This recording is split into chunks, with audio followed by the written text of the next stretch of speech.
Okay, let's go. Let's do this.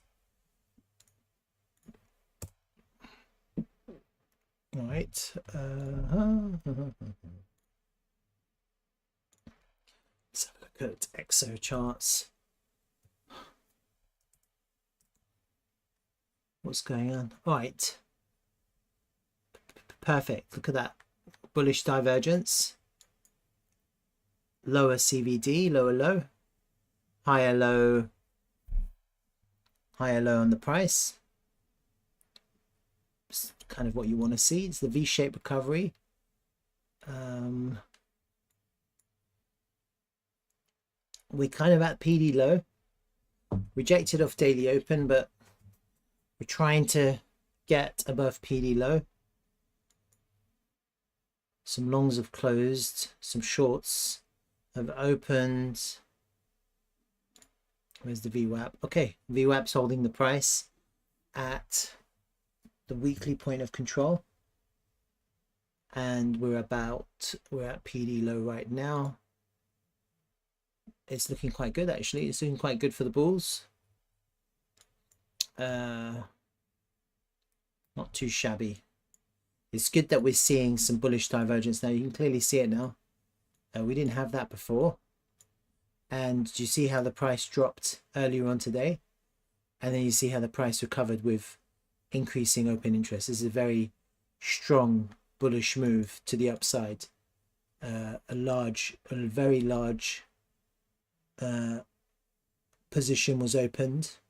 Minus, look at that OI, increase in OI, 15 million, 3 and 3. What actually happened when you look at the when you're actually looking at the order flow, I'll explain, because I took this trade. I was looking at the order flow as it happened, and I liked it. I liked it for many reasons. I was looking for the swing failure of these lows. Okay, I was looking for that, and I liked the imbalances. I saw that there was a lot of shorts in the lows. You see that? Look at these shorts in the lows. And they got trapped. Basically the long came in here, see that, 1.5 million. So they were shorting in the lows, and then the longs came in, and it trapped all of these shorts. All of these big shorts in the lows got trapped, and they got squeezed. Basically they got squeezed, and then the longs came in and squeezed them up, and the price reversed quite easily. Now we're kind of consolidating above previous levels in the VWAP, and you can see now that there's accumulation, which is creating some bullish divergences. It was quite a nice bullish price action at the lows here. It's kind of what you want to see, and that gives me the confidence to not be bearish, at least for the short, at least in the medium to the short to medium time frame. Yeah, I'm still bearish overall, only because it is possible that we still drop. I'm looking at an ABC correction. So what I was looking at earlier, let me bring that up.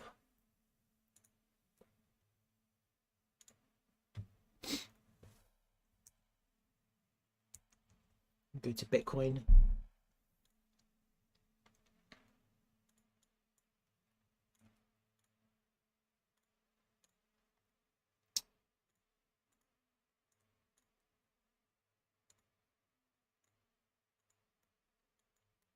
So it's basically following the Elliott wave count that I have running at the moment. And I've got my macro 5 waves. 1, 2 is the blue one. And then the 3 hasn't completed yet. So within the context of the 3 count, I've got 1, 2, 3, and I'm looking for the 4 to complete, to start, to begin the 5 wave. Okay, so at the moment I don't think it's completed just yet. I'm looking at multiple ABCs here, so a bit of a zigzag, and ultimately it looks like it could be a WXY correction, which is a zigzag correction. And then I've got that marked out here. Potentially, if we correct, how far could it go? Well, if it just does a bog standard 1-to-1, then actually it's actually a little bit higher. It'll probably be front run, and we're looking at basically a swing failure of that low. That's kind of what you'd be looking for as a 1-to-1, and if it overextends, then you'd probably be looking for a little bit lower. Okay, so possibly the first place that I would be looking, based on this idea of, is ABC, multiple ABCs, and I'm possibly looking for that to happen on the week of the 12th to the 13th of May, the 13th of May, that week, basically, to go in, take the liquidity, and then start rallying to the upside. So I'm just thinking, if this is the final, if this is the A of the final ABC correction, how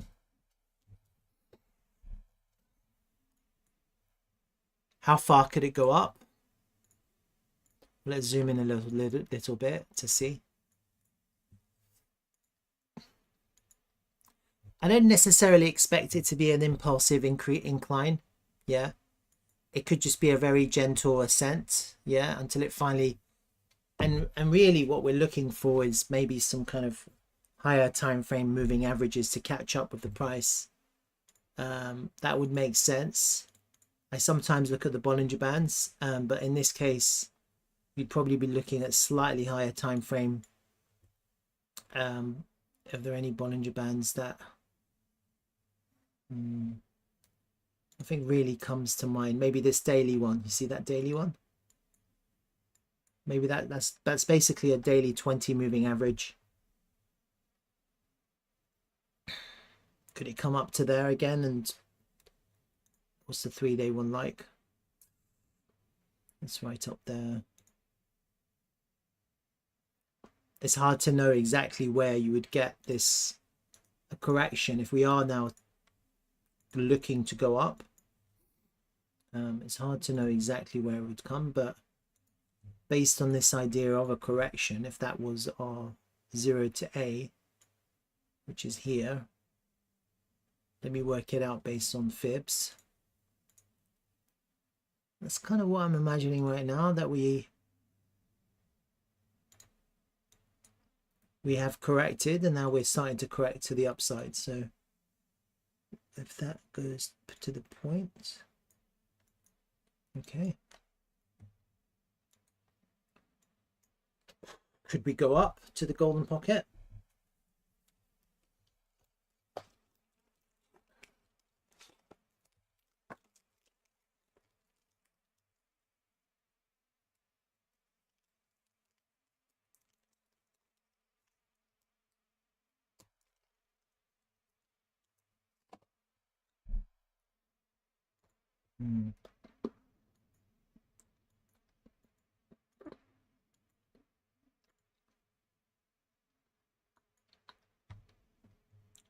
Let me update the volume profile.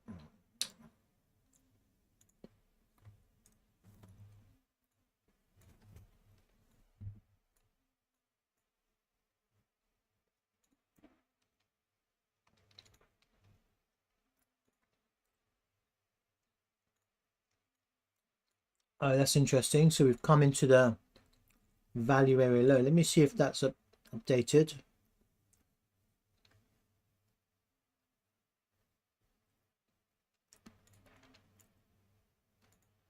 Okay, let me do that.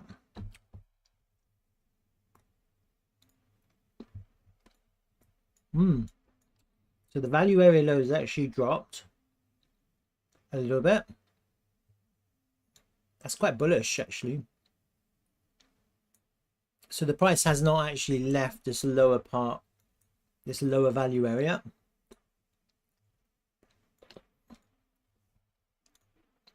The point of control is still in the same place. The value area high is up a bit.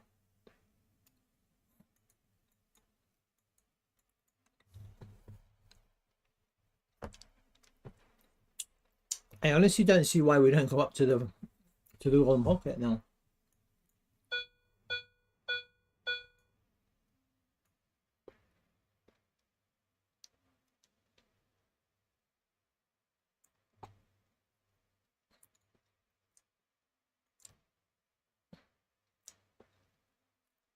Breakout.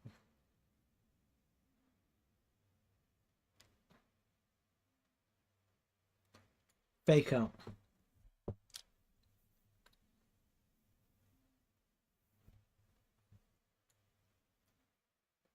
Not quite. You have this trend line. Let me see how that looks out.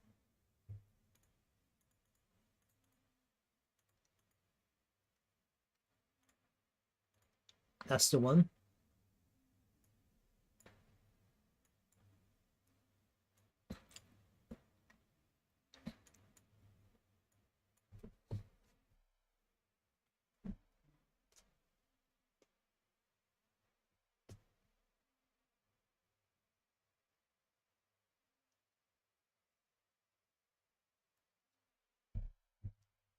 Yeah, I'm not quite sure.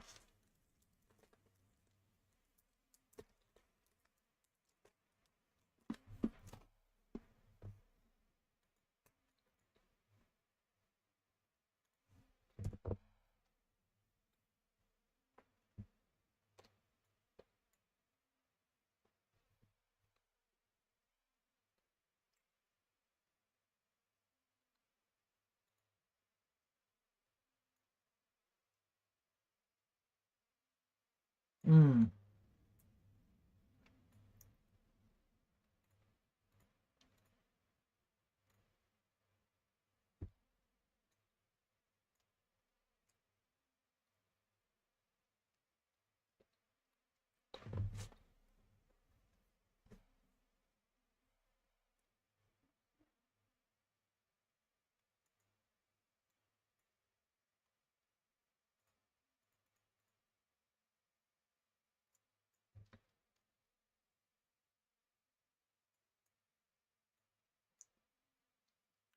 I think we're possibly going to kind of form something here to break out. And it looks like it could go up.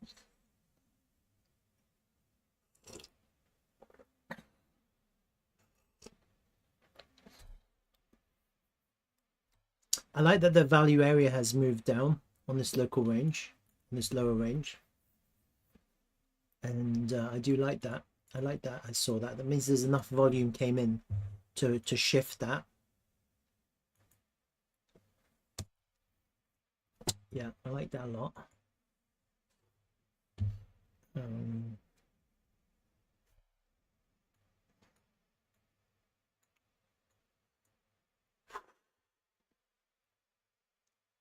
a little bit of a harmonic potential here as well. Just looking at this from this perspective. Harmonics trading. Let me have a look.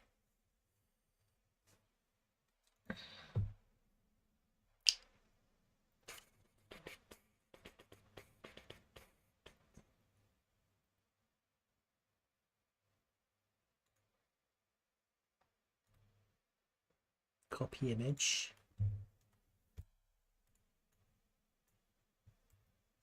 Here's your harmonics. Could that form a butterfly? A little bit of a butterfly there.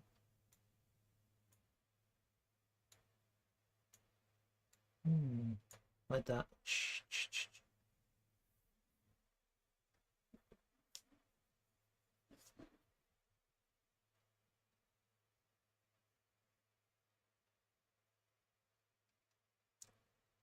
That will complete your ABC correction on the last leg, and also that will take out the liquidity here for a swing failure here.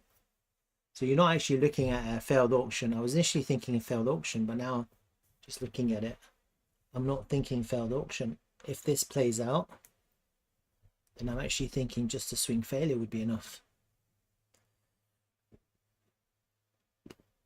for a butterfly. That's exactly what it would be if this played out exactly the way I'm I'm looking at it now.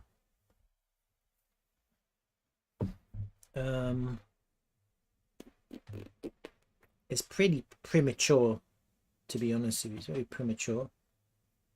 It's very speculative.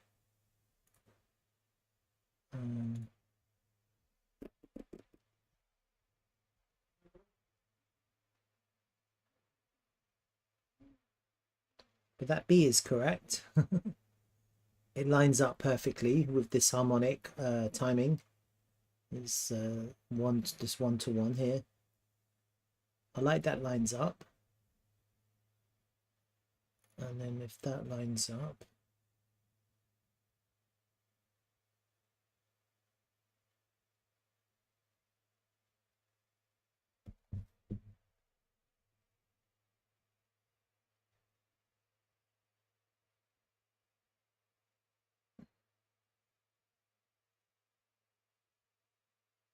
I kind of like that actually. Let's have a look. The only condition is that it doesn't get back into that top range. You get quite bullish at the top, but actually you're just getting a rejection from the value area high. Doesn't have to go that high. But to be really bullish, you'd really want to just go up there. Be bullish again. Go a bit down. People would be feeling really bullish if that was to happen, only to get a rejection all the way down, kind of like a butterfly.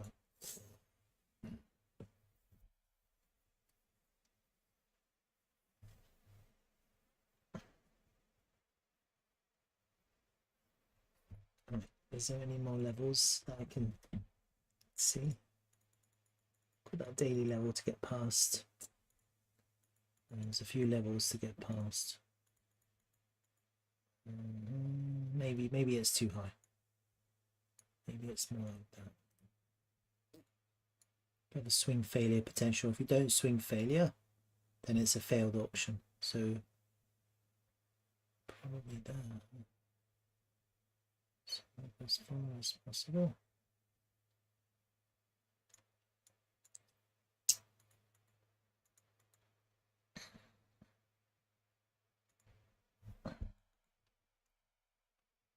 Range.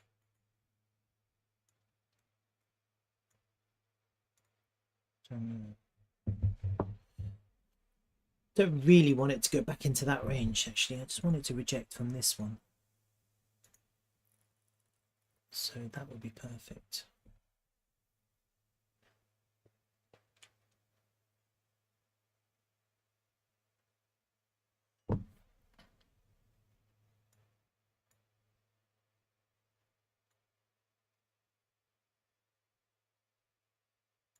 Effectively what we're looking at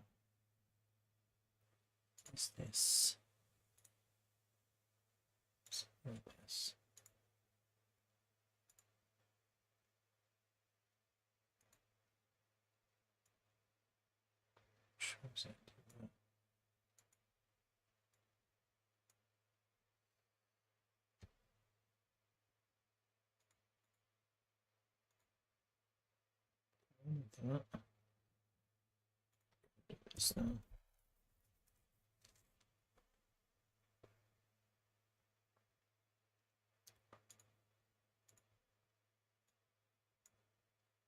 short.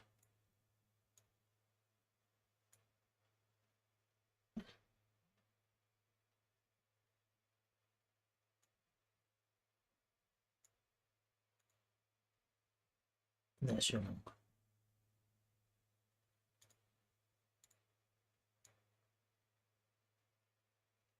Basically a swing failure. Then go to the moon. That's the last one. That's the last long for this correction. That will be it. A final swing failure of this low.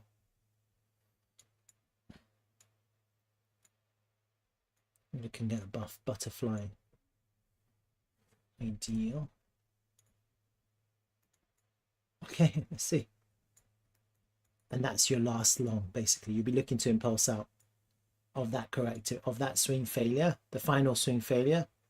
You'd be looking to go all the way up to the all-time high. So potentially it has to be quite fast. I think it'd have to be quite fast of a drop. How many days would this be from a whole week? It's not that fast, but potentially quite fast. Hi RH, you're the only one here. I'm talking to myself. That's fine. I like to talk to myself because it helps me to think. I do think we're going up, actually. I do think the bears have who knows? No one really knows, but I think the bears haven't got enough steam to push it further. And I'm seeing some kind of bullish divergences in the order flow, which is what I want to see. Really, it's kind of what you want to see. You want to see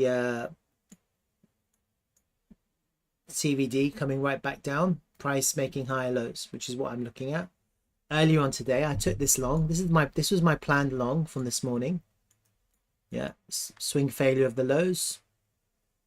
And here on the order flow, I was looking at it when it happened. I saw lots of shorts in the lows. You see that? Lots of imbalances, lots of big shorts in the lows, more, and they got trapped basically. Pretty good volume. They got trapped, and then basically you had this increasing OI 15 million. Look at that long. Just came in, just trapped those shorts and squeezed them all the way up. So really bullish price action at the lows here.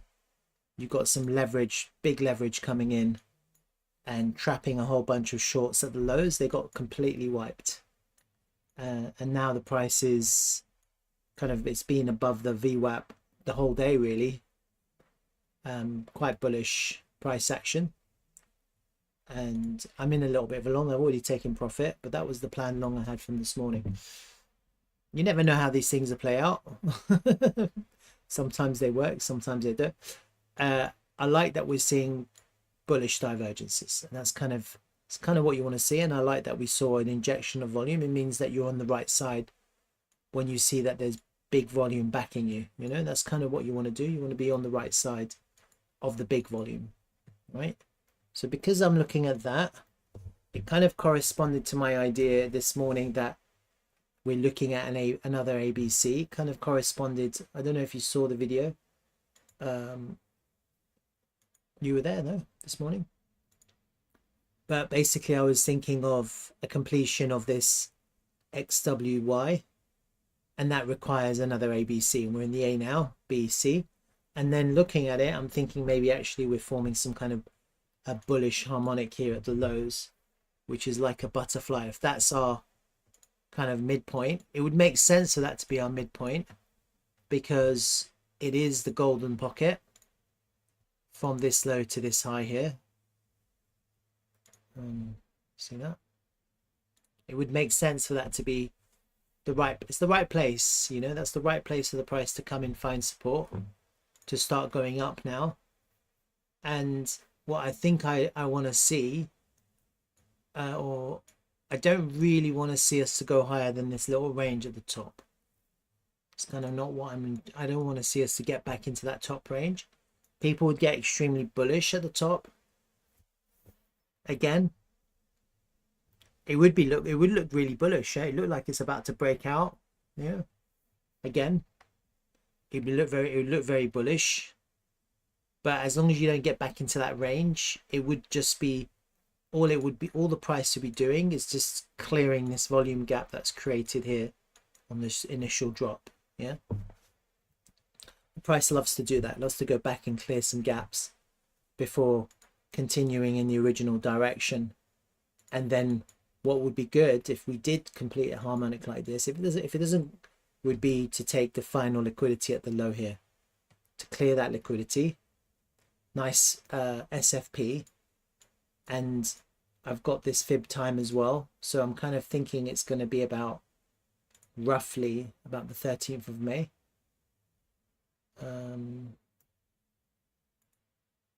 roughly. I was initially thinking a failed auction, but now I'm thinking no, maybe not a failed auction, because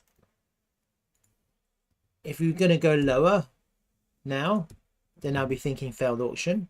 But because I don't really think we are going to go down now, I don't see it right now, then I'm not thinking failed auction. I'm thinking possibly to go up first before we go down, and then there will just be a swing failure. If we were to go down now, then I would be thinking a failed auction would be better suited to the. So if we were if this was continuing, then I would think that would be our fail. It would be like that. It would be more like that. Whereas if we do go up now, then I wouldn't be thinking failed auction. I'd just be thinking a swing failure of the range low. So this is kind of where I'm at now. It's a developing it's a developing story, and you know, as new information comes, you can always, it's always possible to adapt the idea. I don't think it's going to go up in a straight line. We've got the FOMC on Wednesday. It's going to get quite volatile, but I'm thinking now the direction of travel is now up. Okay, and it also kind of makes sense. So a lot of the altcoins are bleeding to hell, and it makes no sense for the altcoins to be so low either. It's just a bit weird in the context of crypto for the altcoins to be right back at dirt cheap prices, you know, when Bitcoin is basically at the all-time highs, and for the rest of crypto to be falling flat on its face. It's a bit weird. So I almost think that altcoins need a little bit of a breathing room for a little bit of a pump, another pump for another dump, you know. That's kind of what I'm at, where I'm at now. And you know, things can change. They can easily change. Let me just hide this volume level now. Range, yeah. Back into the point. Depends. We have to see where the point of control is by then. But I kind of don't want to get back into that little range. I think that would be really bullish if we were able to get back into that range. So I kind of want to see us reject from that little top range. And a lot of the short positions will have their invalidations above there. I don't want to see them invalidated. Yeah, I still want to. I want to see a. Here I want to see a lower high. And the reason why I want to see a lower high is because it'd be really easy to squeeze them in the, you know, if we do come down here, and then we can really push up and squeeze those highs, you know, and get past the point of control with a squeeze. You kind of need lower highs to create that idea when you're coming up to try and squeeze. If you go up and take the liquidity, then it'll be a lot harder to squeeze up, right? It's kind of where I'm at right now with the price action. I'm gonna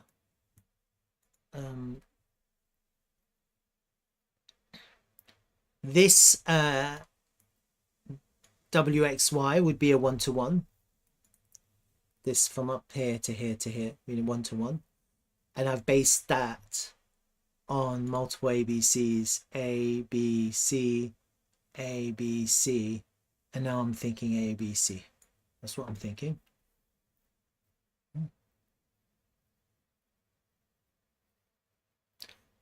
Basically, lots of W's and lots of M's. You can see them. W, you can see a big M, you can see a W, and then you can see an M. To finish off with an M, that would make perfect sense, huh? To finish off with an M, to go up to the moon. That would be the next idea. It's kind of where I'm at the moment.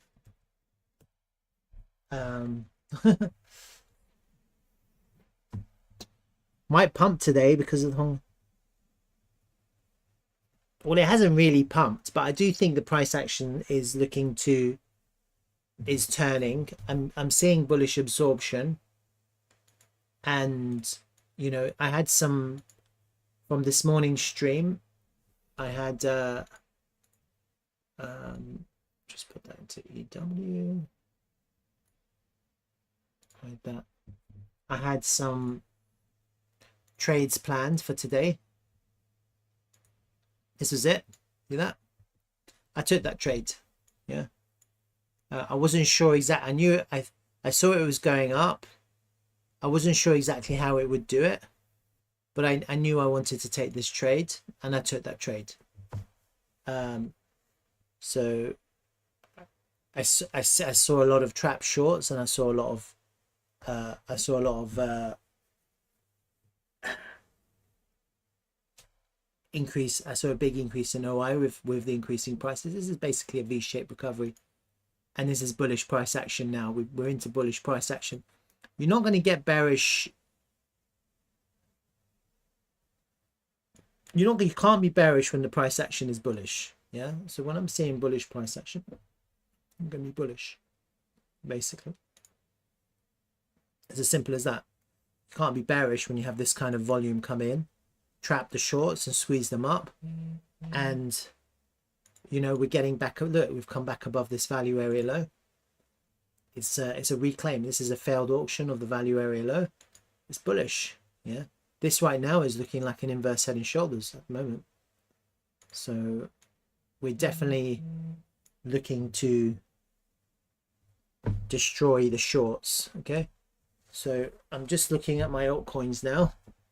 I'm just thinking I need to freaking load up. Have a slightly wide invalidation. You can only be right or wrong. Again, I always say this, it's a good place to be wrong. Oh, my slurf position is up. That's good. So I took a long on slurf. That's my leverage Bitcoin idea. Bitcoin is up as well. I probably should add to it now. So it's looking quite good. Huh? It's not, I don't think it's going to be impulsive though. So just bear that in mind. I think it's more likely to be like lots of ABCs, ABCs, ABCs. So that's going to cause people a lot of grief, because I think people were looking at this and thinking impulse. But actually I'm thinking the only place that we're probably going to impulse a little bit is that top bit here, as we clear this little gap. Little impulse there. But otherwise I don't necessarily think we're going to be too impulsive here. It's just going to be kind of like a nice slow, another nice slow grind to my target, which is roughly here, roughly. All right, we'll see how that goes. There'll be a lot of volatility on Wednesday because of the FOMC, and so obviously I don't think we want to see this point B taken right now until we get to our point C. So let's see how that plays out. And obviously we're back above the golden pocket. We back tested it, so this is offering good support right now. We're back above this XO val, and so naturally what I'm thinking now is just buy the pullbacks all the way up to the end of this week. And that could be quite good if we end up with a green week. It'll be quite good to end up with a green week, looking at it now.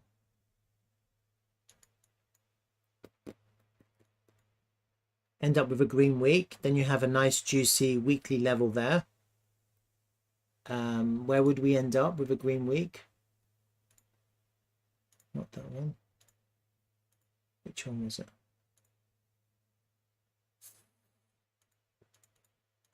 I lost it. Go back to the lower time frame again. Shit, I lost it.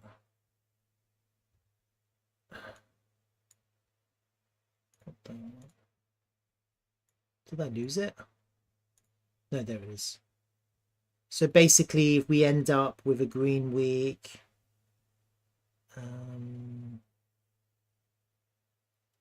at about 66,000 roughly.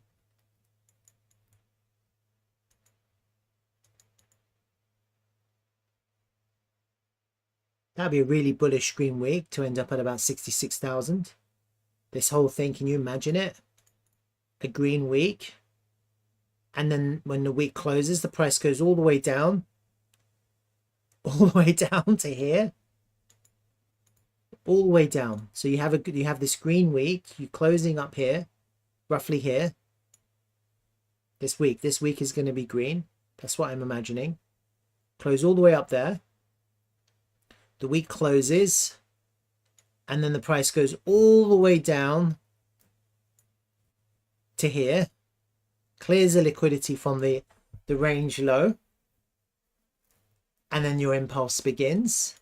So you end up with this green week candle, which is this week. And then next week you go down, all the way down to clear the liquidity, and you push right up. And so you end up with a green candle here this week.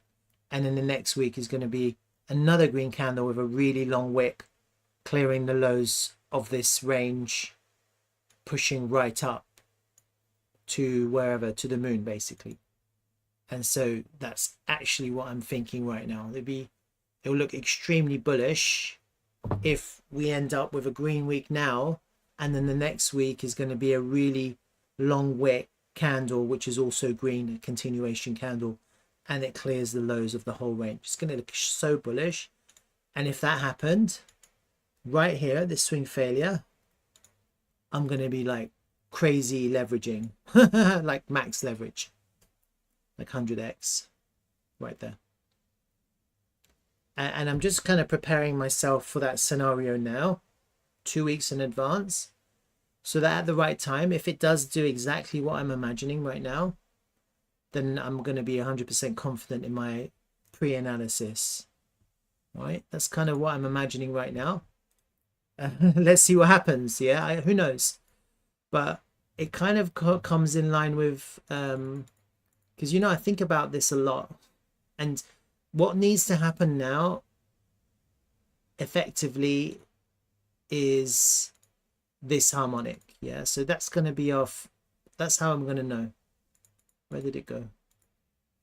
Oh, it's on the lower time frame. This is how this is going to give us a clue, yeah, to see if this kind of plays out. Yeah, if this kind of plays out, then I'm gonna know it's on track. Yeah, if this doesn't play out, then I'm gonna have to readjust my plan. Yeah, initially I was thinking a failed auction of the lows, but for a failed auction of the lows, I really needed the price to continue going down. Yeah, and it hasn't really done that. We're getting bullish divergences now. We're seeing really nice bullish price action here. It took the liquidity there. I took that long, which I planned in the morning, and it's looking really bullish right now. So I can't expect lower if the price action is telling me higher. The price action is giving me higher, so I was bullish, I was bearish, and now I'm bullish. That's crypto, isn't it? That's trading for you. You can flip immediately as things develop. So now I'm thinking, okay, let's go up. Let's go up. Let's not get back into this little range. Let's make a lower high here. And let's take that all the way down to the range low. Clear the liquidity there on time. So on time for me is going to be fib time. And I have 2 fib times in play right now. I have this potential WXY fib time. So from the top there to the W to the X, that gives me these 2 fib times, which is kind of what I'm following. Yeah. And that would give me the end of this week for the end of this move, and then the end of next week, the week after for the end of that move. Yeah. Potentially. But that's on a Monday. So it literally would have to go down and up on one day almost. We'd have to go down on the Monday. I'm not sure how that's going to play out, actually, to be honest with you. It might not work out the way I imagine. Wait, let me think about this. Yeah, it would.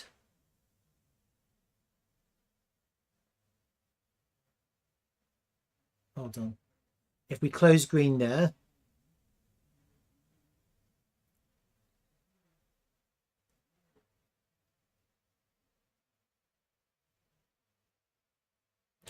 I have to see how this plays out. It's not as clear as I thought, actually.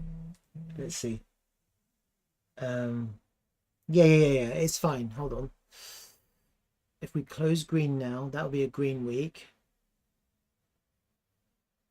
This is a whole week, huh? Then that week would be red again. So that might not work out exactly as I thought. If the swing failure happens on the beginning of the week, you're actually following it over a red week. Okay. So it's slightly different. Hold on, let me just think. Yeah, fib time is important. Let's go back to this again. Green week, red week.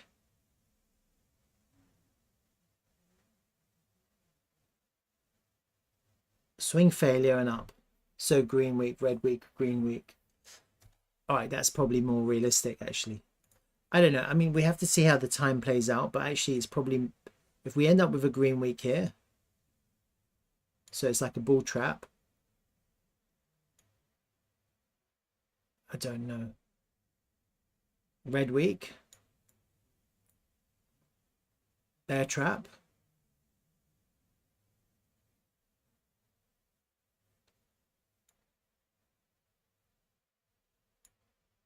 Green week. With a liquidation here. Maybe that's more realistic. How would that look like? I don't know.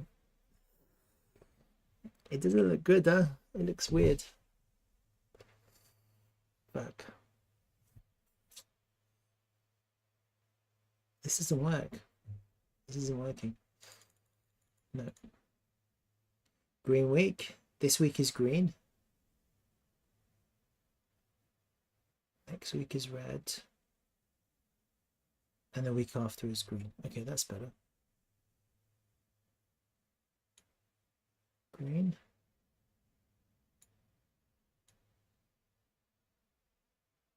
Red. That's really bearish, huh? We get that. We get a green followed by a red. Can't draw it.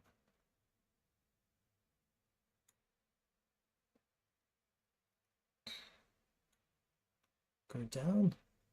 Take the liquidity, wick. And then push up again. Green, red, green. I don't know.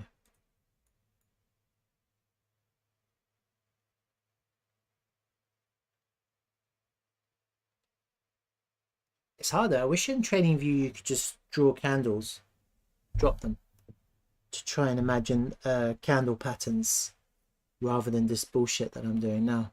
I don't know if there's a way. I don't even know, like it, but I like to use fractals.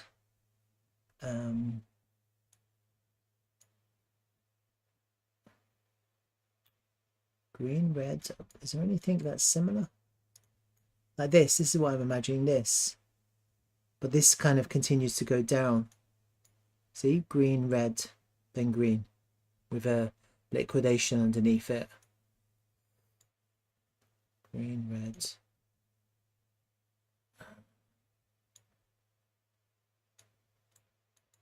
This is the best one. This one here. Let me try this.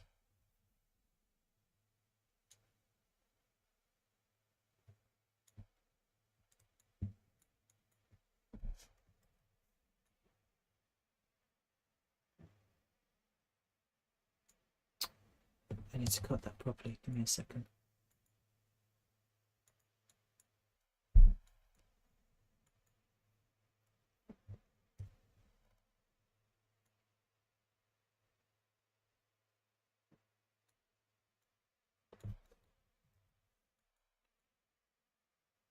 How does that look like? Oh, I can't even bring it to the proper place.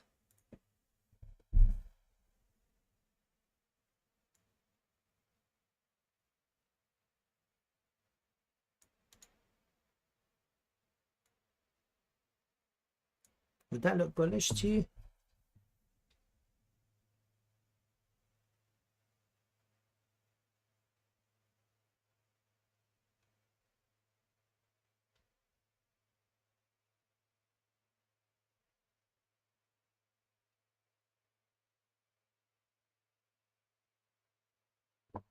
It's like a bear trap followed by a bull trap. Bull trap followed by a bear trap, isn't it?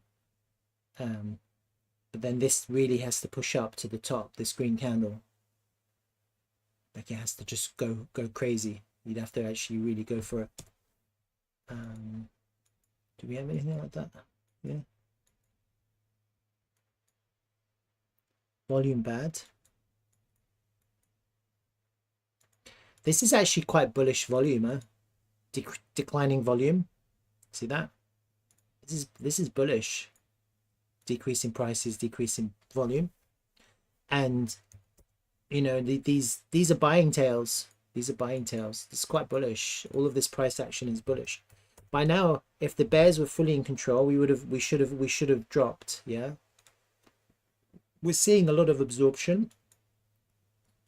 The bears have been in control locally in this range. Yeah. But overall, they're not in control because the volume is dropping off and they're getting the price is getting absorbed. Yeah.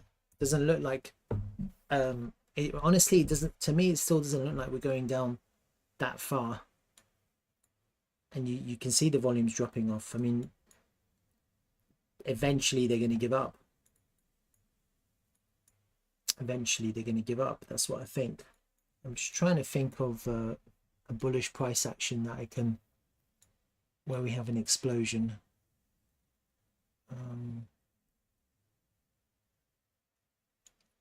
We haven't really, maybe this, green, no.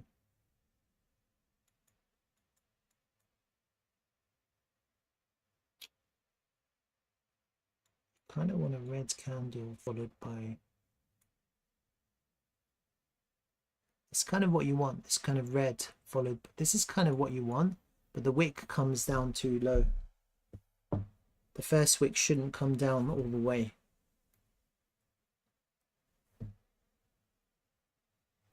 And anyway, this doesn't explode, so it doesn't really.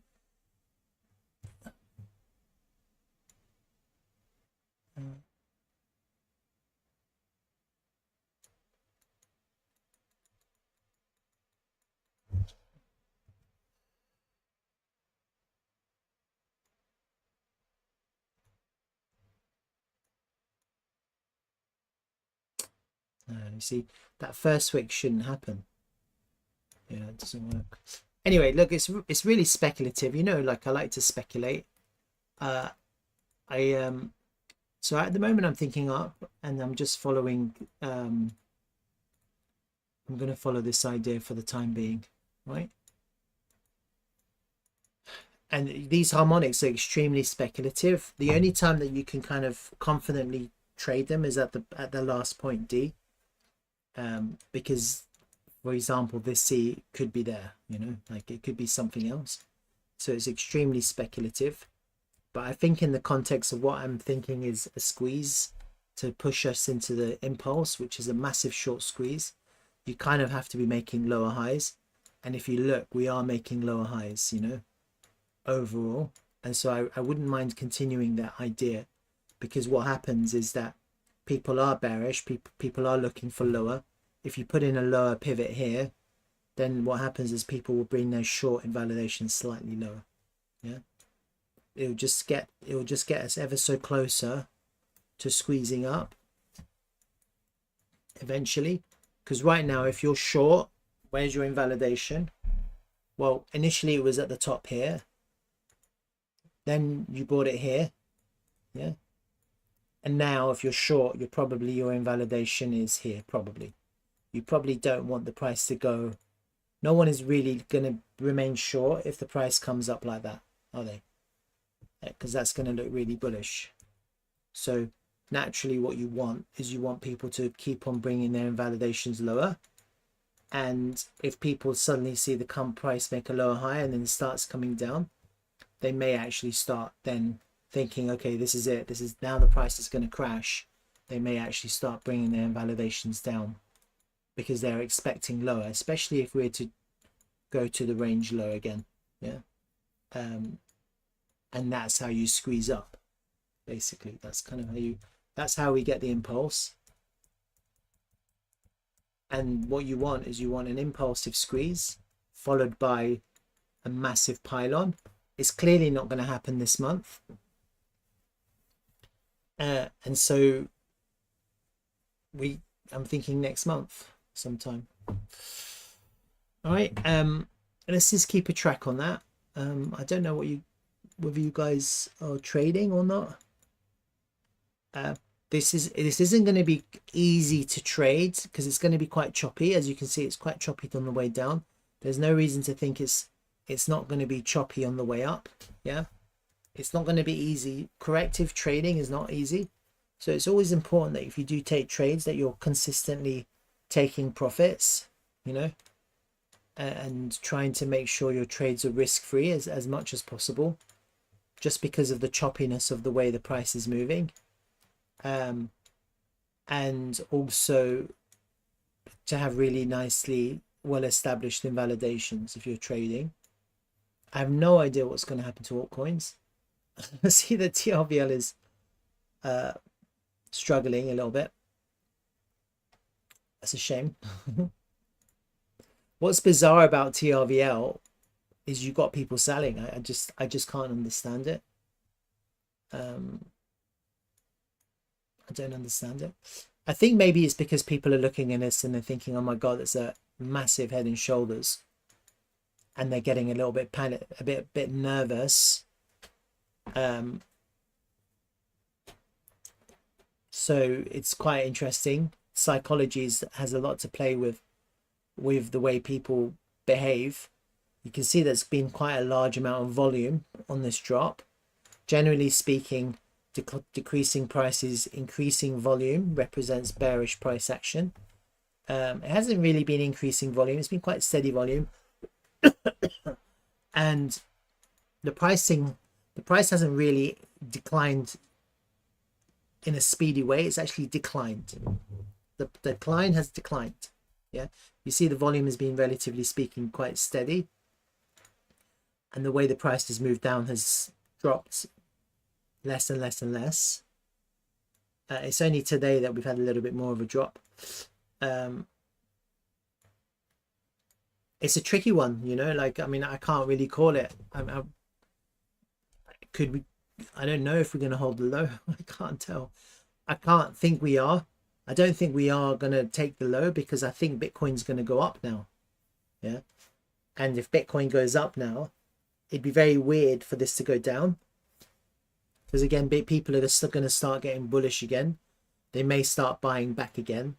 And we may actually, in today's daily candle, we may actually see another higher low if the price starts going up, which is what we've been experiencing, higher lows. Maybe we get another higher low. I don't know. I can't predict it. When it comes to my original support at 5.5 cents, nothing really changed. Matt, you're saying 95% of the companies in the S&P 5 are at discounted prices. Wow, amazing, huh? I wish I had more money. I'm trying to liquidate. So I hate property. I've been in property my whole life. I can't stand it anymore. I'm done with property. It's so illiquid. It's so hard to sell. It's so hard to do anything with property these days. I'm just so much more interested in crypto. And I think that's the future, really. People to be propertyless. So my support at 5.5 is still in play, minus the fib time. Fib time obviously is, for me, is extremely important, but if we just hide the fib time, we still have a heck of a lot of confluence here, because that doesn't really change. This is on MEX. Slightly different to Bybit, because on Bybit, obviously, the point of control ended up much higher. The good thing about MEX, for example, is that while Bybit, the point of control is now at 6 cents and we're underneath it, if you look at MEX, you see that we also have the value area high. The price is coming back into the value area high. So while on Bybit, there is a slight divergence in what the exchanges are saying. Bybit and MEX now is the value area high will offer support on MEX, whereas on Bybit it won't. Yeah, it's just the way it works. But you have this, we still have this really important level of confluence, and nothing's changed really when it comes to that. You have the, I mean, I can go through them one by one. That's the 382. That's the 382. Actually, that was from the original pivot. It's probably there now. That's to the top pivot. That was the original pivot. So that one we can probably ignore now because we've lost it.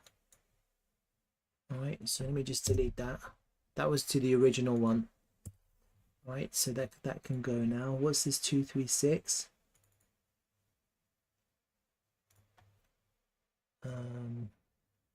Not as much as before. That's the 236 of the overall range from the high to the low. So we're back to test the 236. Coming into it now. See, there's a little bit of a reaction there. You've got the value area high on MEX, but lower down, you've got the 50% mark and the back test of this weekly level, which is acting as a little bit of like a NSR flip here. Yeah, so that's slightly lower down. We obviously have this kind of new trend line which I've drawn as well. Before we had a steeper trend line and that held the support, and now we have a slightly different trend line, which is these pivots here. Yeah. So we're coming into that right now. It's just, I mean, it's a high probability place for the price to find support. It's not 100%, but it's a high probability. Like, it's always easier to see afterwards when everything has happened and you go, oh my God, wasn't that the best place to buy? Yeah. And it's kind of like this area here when I was like telling, after we were like really dipping, I was like freaking out a little bit, but I was like telling people this is a really good place to buy. This is the place. Yeah. And while I think that place was better, just simply because of fib time, and maybe because Bitcoin was still pushing, now it's a lot more kind of, it's harder to contemplate because obviously Bitcoin is unstable. It's fallen off the highs, and we've created this God-forsaken, God-ugly head and shoulders pattern. We're still holding a higher low here.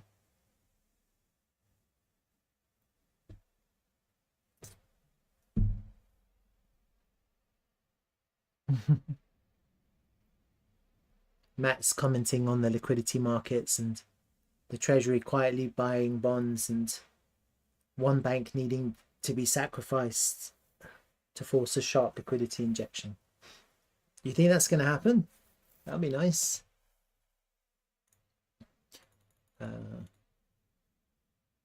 Yeah, I mean, it's still a good place. Like, I mean, it's hard because it'd be strange to just, like, the price is coming down. I'm thinking to myself, why is the price coming down? But it doesn't make sense the price to just go down. It really doesn't make any sense for the price to come down at all. And you still have daily levels here. There's still a daily level there. It's tapped once, still there. You've still got this higher time frame fib level 236. It's still there. That doesn't change. That's from the all-time high to the all-time low. We're back testing that fib level one more time. It's another test. Yeah, and I never really thought that we test it so many times, and maybe we need to, I don't know, maybe we need to test it so many times. Do we lose this level? What would that look like? You know, I don't know. I don't know what it's going to look like if we lose that level. If Bitcoin now goes up, then this is probably just going to pump right back up, isn't it? But if Bitcoin goes down, we might get one more. we might get one more attack of this level. You know, that's the other problem. Yeah. So if I'm expecting potentially another up and down on Bitcoin, how is that going to look on TRVL?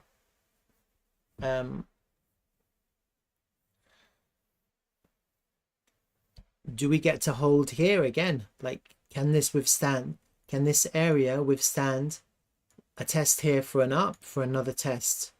Don't know. It's going to be a hard one. It might happen. It might happen this way. You know, you might end up, if Bitcoin now goes up,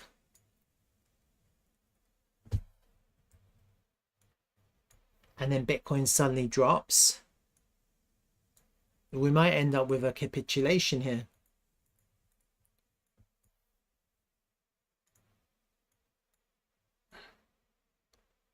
Before that happens.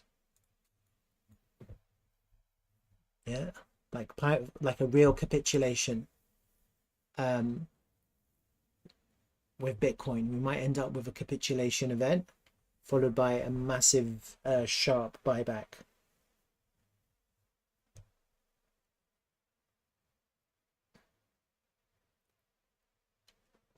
Yeah, that's if there's not enough liquidity to hold the lows, and people are dumping their tokens because they're panicking or freaking out because of Bitcoin. You're going to get that. And then when Bitcoin starts to pump, you're just going to get all of those people who sold are going to buy right back in at market, and it's just going to push the price right up. Yeah, because you're going to have this panic. You have this panic sell moment, and then you're going to have this panic buy moment, because people who sold are going to buy right back in, and they're just going to buy as fast as they can at market. You know, it's like it's a psychology, isn't it? If Bitcoin is about to is going to the range low again, a lot of people are going to just exit their tokens.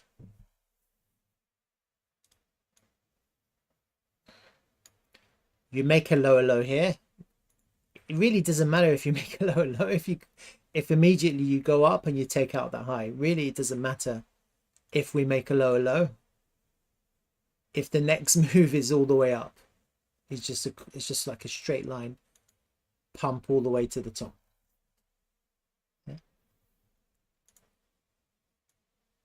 And then that's when the move really begins, you know, and it follows Bitcoin. All right, let's see what happens. It's interesting. It's a little speculative. Who knows? It would be quite funny if it happened exactly the way I drew it. So I'm going to leave it just in case it does. I like to create these like drawings and just imagine the future and then see what happened. Let me call it capitulation followed by V shape. What I was doing, if you guys remember, if you were here, I was comparing TRVL with Cardano. Let me do that because I haven't done that in a while.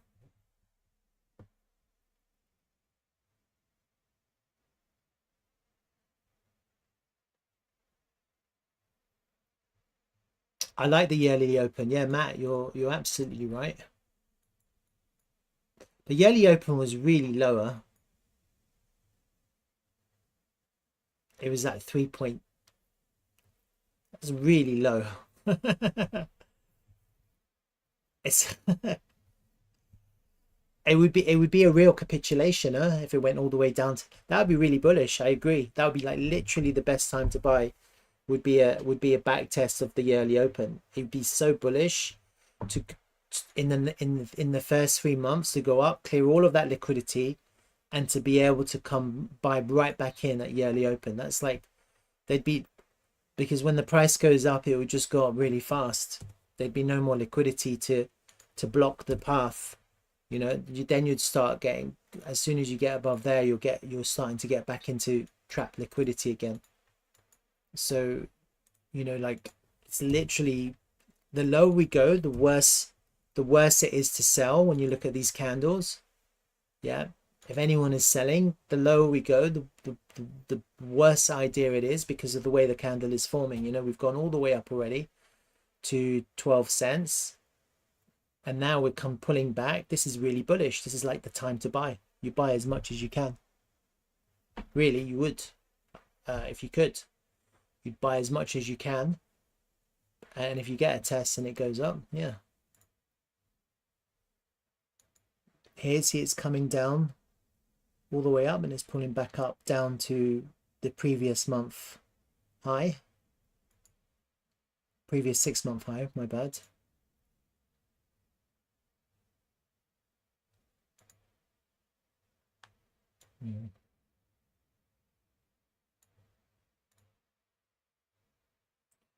The volume has been increasing as well. What's interesting about Danny Bruce, you want me to have a look at car? How you do? Do you work for them? Car anomaly.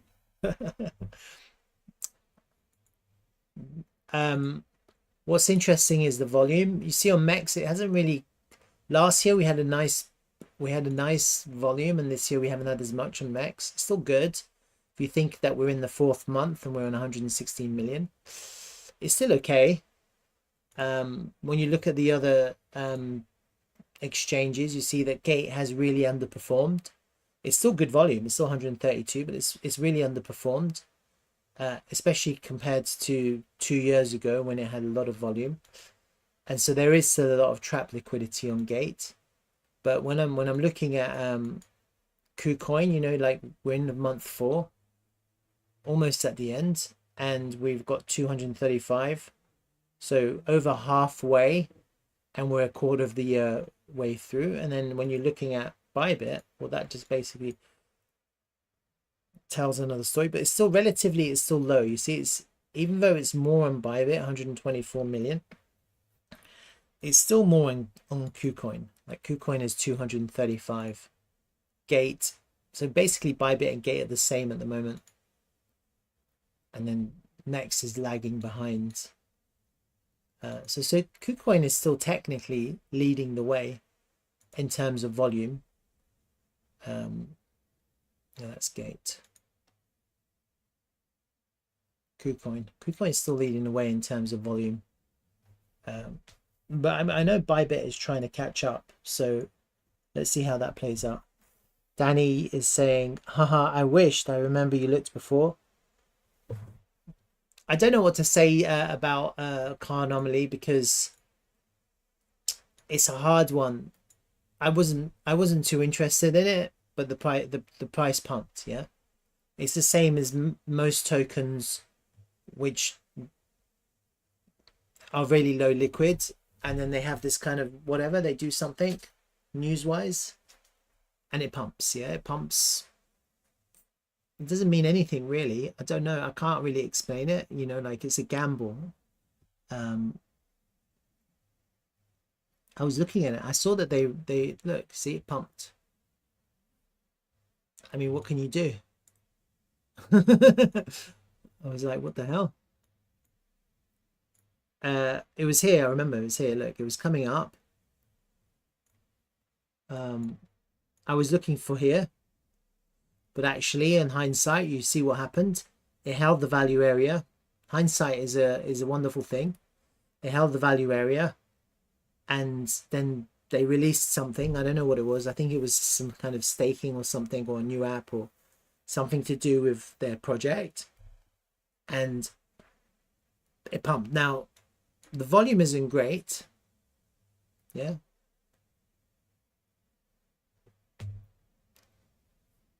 it just means that like no one's really sold. Yeah, that's all it really means. When you're looking at the volume, the price has gone up since when I looked at it, it was there. The price is up 600%. And I'm not really seeing crazy selling. You see, it's kind of like decreasing. You can see the volume's kind of decreasing, slightly decreasing volume. It's very unusual, you know, like when I'm looking at when I'm comparing it to a token like TRVL, yeah, it's very unusual because on TRVL, let me just pull it up just to show you a little bit of a comparison.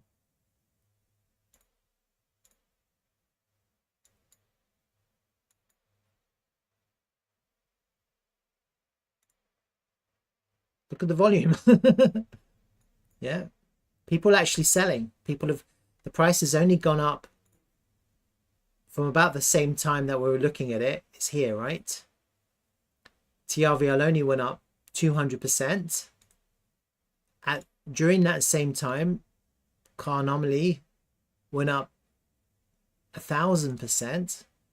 Car anomaly, no one's selling, and TRVL, you've got massive amounts of sell pressure. Yeah. For me, this is healthier. What I'm seeing here is healthier than this, because the price has gone up so much and no one has sold. That doesn't give me good vibes. Just simply, it doesn't mean anything really. It just doesn't give me good vibes, because I could buy now in car anomaly, and if someone decides to sell, I've lost all my value. Yeah. Whereas here with TRVL, after all of this crazy selling, I'm not too worried about buying, because I know that a lot of the selling's already taken place. Like, people who wanted to sell are selling, and I can see that it's being bought. Yeah. So I'm not worried that if I buy here, I'm going to end up losing half or more, all of my value. Whereas with car anomaly, I have that, it's in my mind, you know. That's the problem with these tokens that expand so much without seeing the volume required to sustain higher prices. Yeah. It doesn't mean it's going to come down. I just don't know. I just for me, it makes me a little bit worried, especially when I'm not too sure about the project. Who knows? I don't know. I can't tell you. That being said, just technically looking at it, yeah,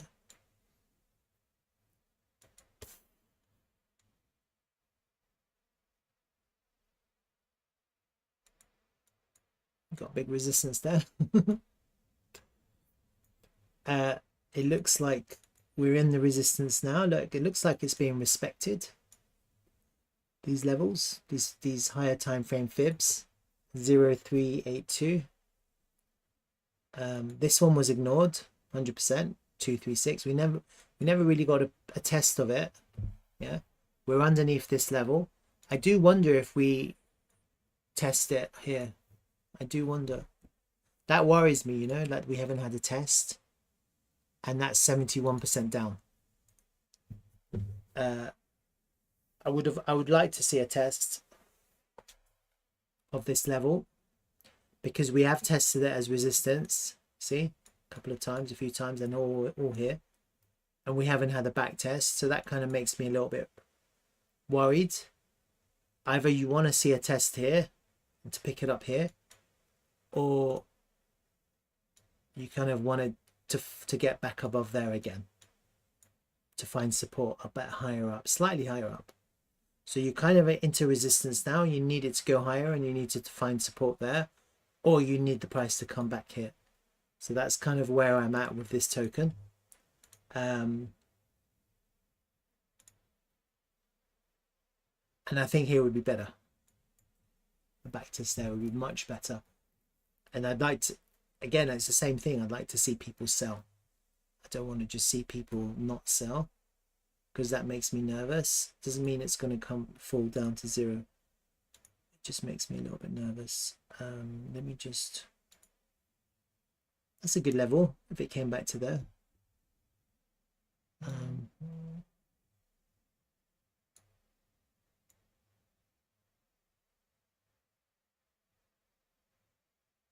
Yeah, that's it. That's the one. Golden pocket. From this pivot to that pivot, that's a golden pocket. It's a perfect back test of the 236. Really good confluence. Let me see if I can find some more confluence for you. Let me just do it from this candle to here. Nothing there.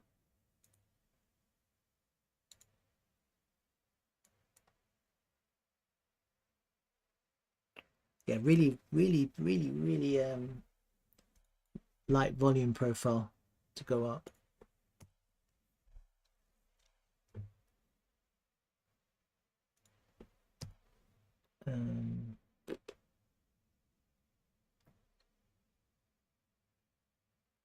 I mean, there is confluence there. Look, you've got this previous range. You've got this point of control here. It's kind of landing in the same place. That's really the best place to buy if you're looking to buy this, and you get this opportunity now on a pullback. If you see a reaction there, if you see that the price stops and finds support, that's your entry. If you can wait for that, and if you're given that opportunity on a pullback, that would be pretty good.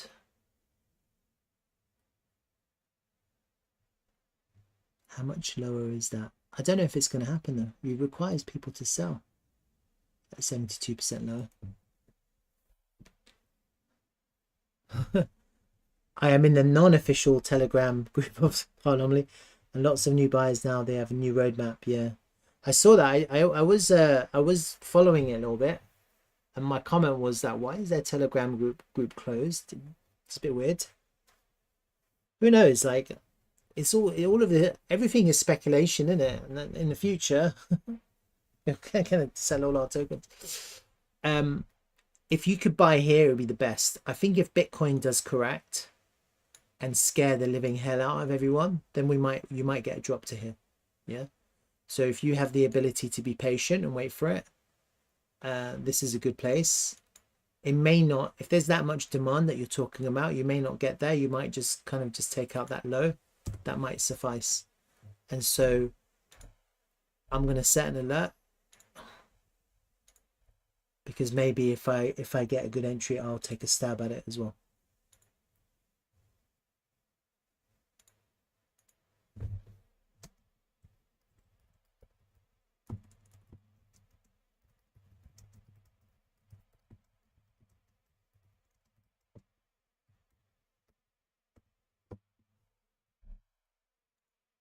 Right there. I wouldn't just take it. I don't like catching falling knives. I'd probably hope or look for a lower, but you never know. That would be a good place to start scaling in. If you're just scaling in, that would be a good place to start. Get one more pullback.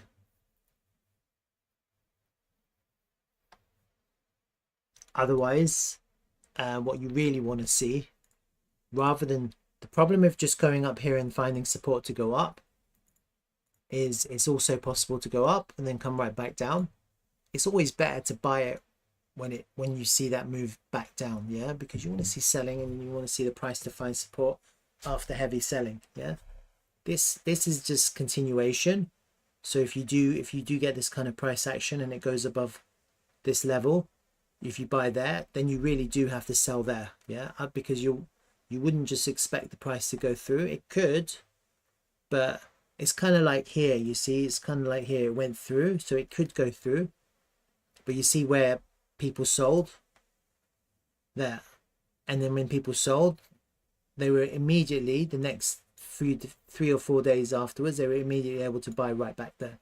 So you can see that these higher time frame fibs are working, yeah, and because they're working, don't be afraid to sell into them and to buy on the back test, yeah. At the very least, don't be afraid to take profit, and your profit probably in a circumstance like this would be 50%. Just take 50% off the table. Don't even think about it, and just watch the pullback. Yeah. So that's what people don't trust, fibs, but these higher time frame fibs, they really work. They're amazing, and it looks like they're working. See, look, see, it came. See, I didn't have this. None of this price action was there. I had the fibs in place, right? And obviously this one didn't work, but you would have seen that not working on day one because it just went through. Yeah, you have to wait for the reaction, but you see here there was a level there. Someone sold into that. Let's have a look. Let's zoom in. Look at that. It's like you would have missed it actually. It happens so fast. That someone had some limit orders there, just sucked up the price.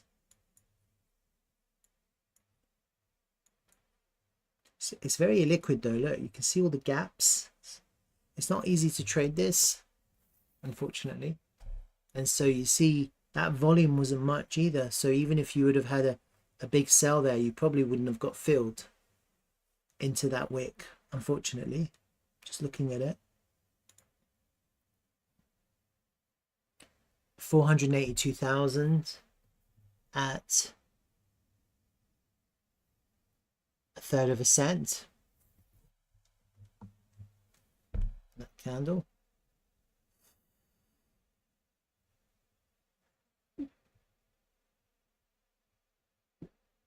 It's only $1,000. No, I did that wrong. No, that's right. That's $1,000. Shit, isn't it? That's that for me is the biggest problem with this token. The volume is really low. It's like super low. And if they don't fix that, you'll have no exit liquidity at the end of the bull market. You might end up with really high prices, but you'll end up with no liquidity to exit. And that's part of the reason why I'm a bit worried about elevated prices. Yeah. So from the Pico low, one of these lows, you see the problem is that the price is 3,449% higher. Yeah. How much volume do they have at these lows here? Look, 2.5 million here, 2.5 million. There's quite a lot of volume here. This is in the millions. Why is that so low? Oh wait, maybe I did that wrong. Let's have a look at that whole candle.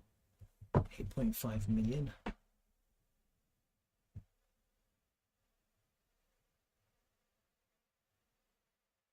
I'll say on average it was, it's hard to tell. I'll say on average it was 0.02. So that's $17,000 roughly. Yeah. Let me just have a look here.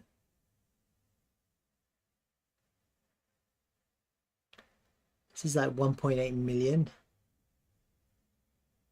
at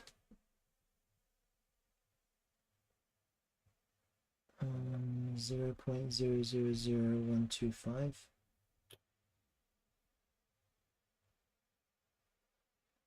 Shit, I did this wrong. Hold on.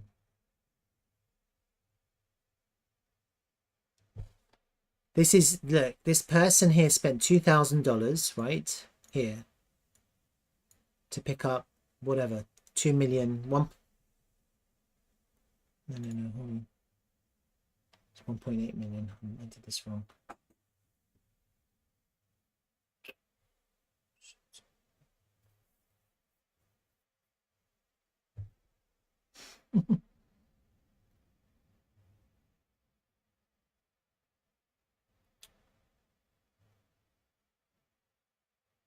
So $200 here. Someone spent $200 here, right, to pick up 1.8 million tokens, right? Just $200. And that $200 right now is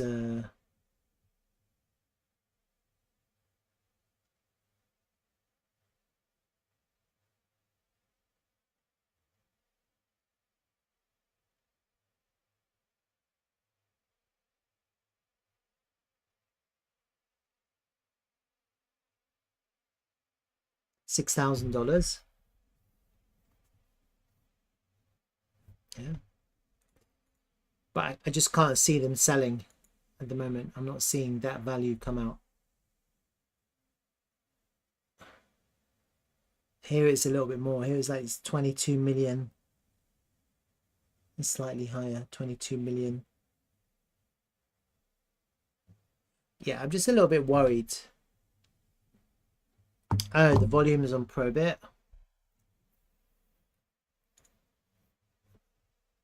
I had a look at Probit too, huh? I remember.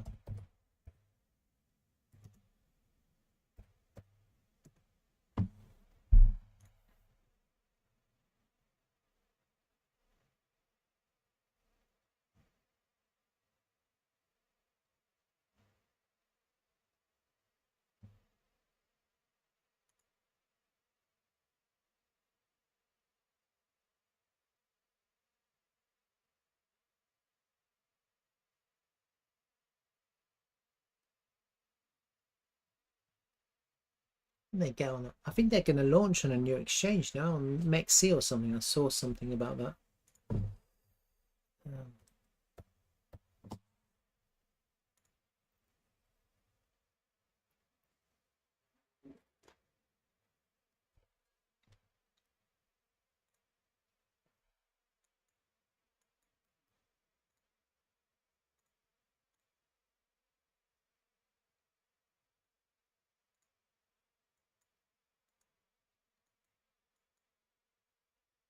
What's the volume like? Oh, there's a lot of volume here. You're right. Oh, look at that. Someone did sell, huh? Look at that sell. That's a market sell. See that? Someone market sold. Can you imagine if you had limit orders here and someone sold into that? That's amazing.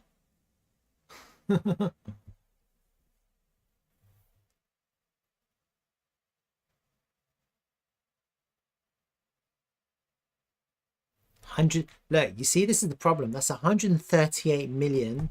Yeah, 138 million sell. Right. 138 million. And it's hard to tell how much their average price was, but let's just say for the sake of argument they got an average price of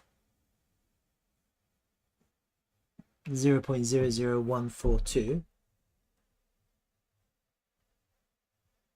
442. So it was only $200,000. Yeah, so $200,000, just that candle, roughly. I'm just making this up, really. And the price went down basically 100%. Yeah, in that one sell. And there's literally no liquidity. You just can't exit your value. And actually, I'm giving him the benefit of the doubt, because maybe they didn't get that much value out in that sell. It's really a big problem. Just have a look at it a little bit more closely. Let me just investigate that sell. There it is. Look, that's not a scam. That's someone selling. It's only 50. Look, it's even less. It's 51 million. That's a 51 million candle. I can actually tell you what the volume profile is on that. If I get this volume profile, just do it like that. What the hell? Actually, I can't. Give me any information. Just do it like that. Okay, so actually they got most of the volume at the top. It tells you, yeah, so that's where they got most of the volume in that candle. So let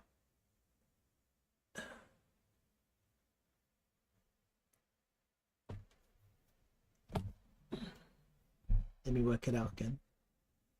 They sold 51 million. On average, they got out at about 0.0035. 46. So they sold $180,000 in that sell. That's roughly their average price. But then there was no liquidity all the way down here. Yeah. So effectively, there's like literally no buys. I don't know how that worked out.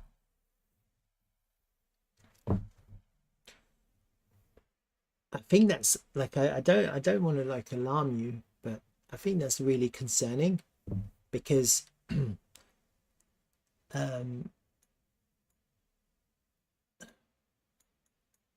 there's not that much volume. It's only like $180,000, and you've gone all the way down to extremely low. I don't know why it'd be very difficult for people to exit this token if you don't see increases in volume.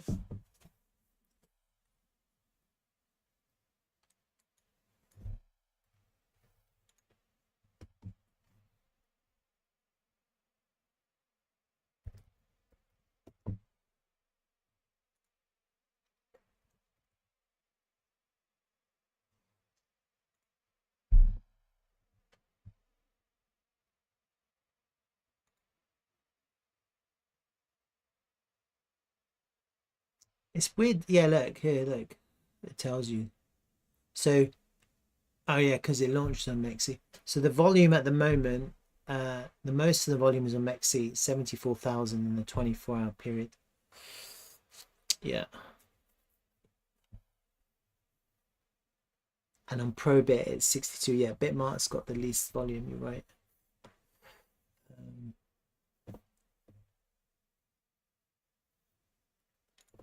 Let's see how much that's increased.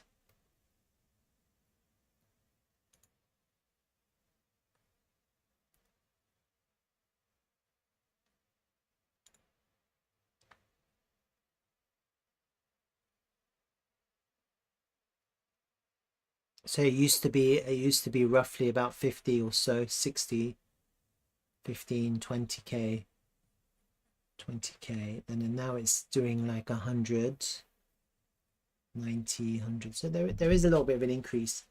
I think really that's your problem. So what you need is there's no point in having an increase in value if you're not also seeing an increase in volume. It's really important to see both an increase in value and an increase in volume. Yeah.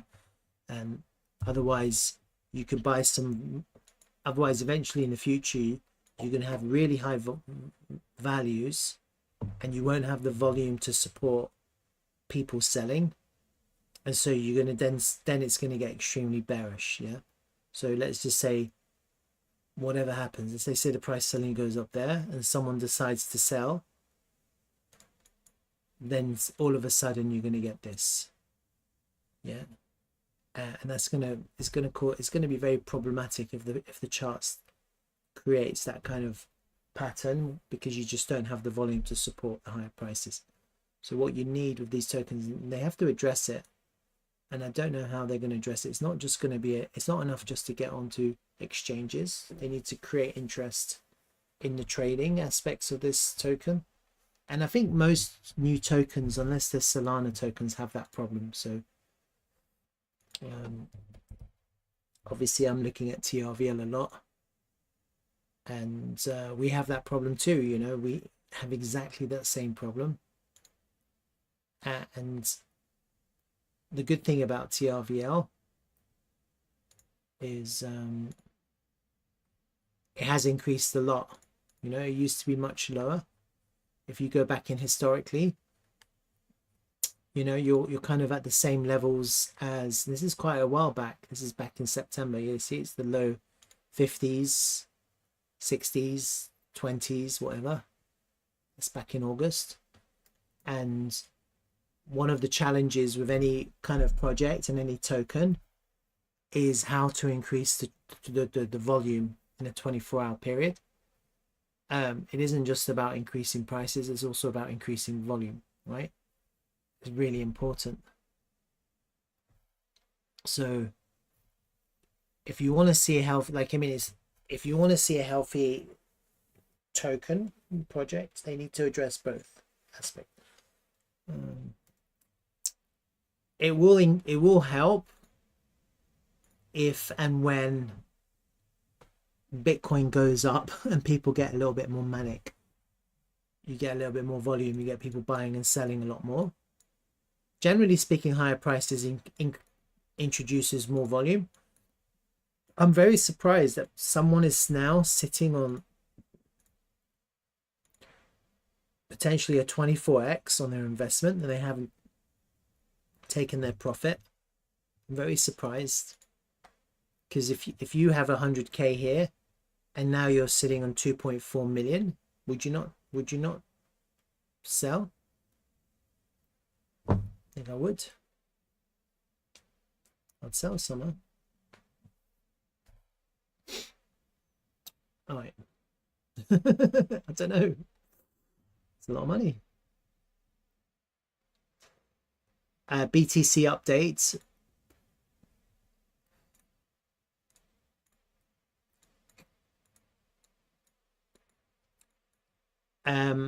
Nothing really. I think we're trying to put in a low here to go up. Yeah, we've come and had a nice reaction off the golden pocket, and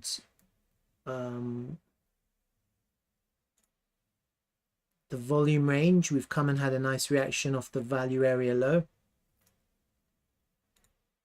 And we're back into this kind of exo value area low, which I've got marked out. We've kind of thought we've just had a little failed auction underneath it, and we're back into that value area. We need to get back into these higher levels, but potentially the price could start going up. And obviously the FOMC is on Wednesday. It's going to be quite choppy.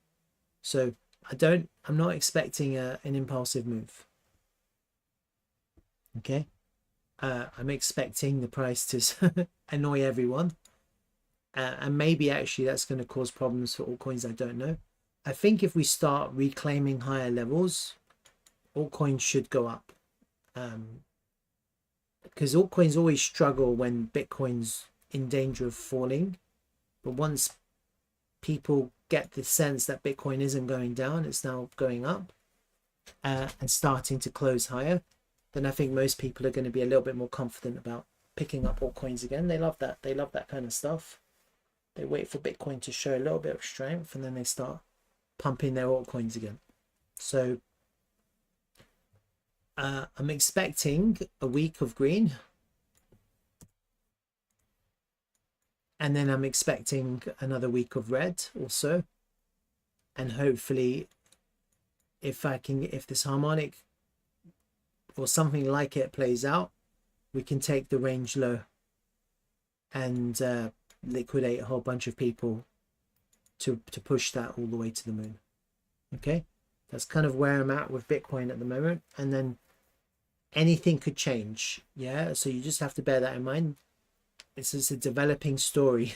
It's a developing idea. I'm not going to be bearish. I'm not going to be bullish. I'm going to be very systematic, because what I've noticed with Bitcoin is that you're bullish and the price goes down, you're bearish and the price goes up. It's always good to just have bullish and bearish ideas. I think if we're bearish, we should go down. And if we're not, then this is what I'm expecting. Yeah. At the moment, I can see that we're holding support levels. So I'm not going to be bearish at the moment. Okay. We start losing levels. If whatever happens, if we start coming down here again and finding resistance, then I'm going to start thinking to myself, no, actually, this is wrong. We're continuing down. But I do think on the higher time frame, so if this starts to happen, I'll be thinking failed auction at the lows. Whereas if we start to go up now, which is what I'm really expecting, then I'm thinking a swing failure at the lows here. Yeah, so it'll be very different what I'll be expecting depending on how we go and how we get there. And I am kind of thinking to myself, we still have a B and a C of this correction to go to complete this whole correction. It's quite speculative, you know, but let's see what happens. An ADA update, planning to long from ADA, huh? Cardano.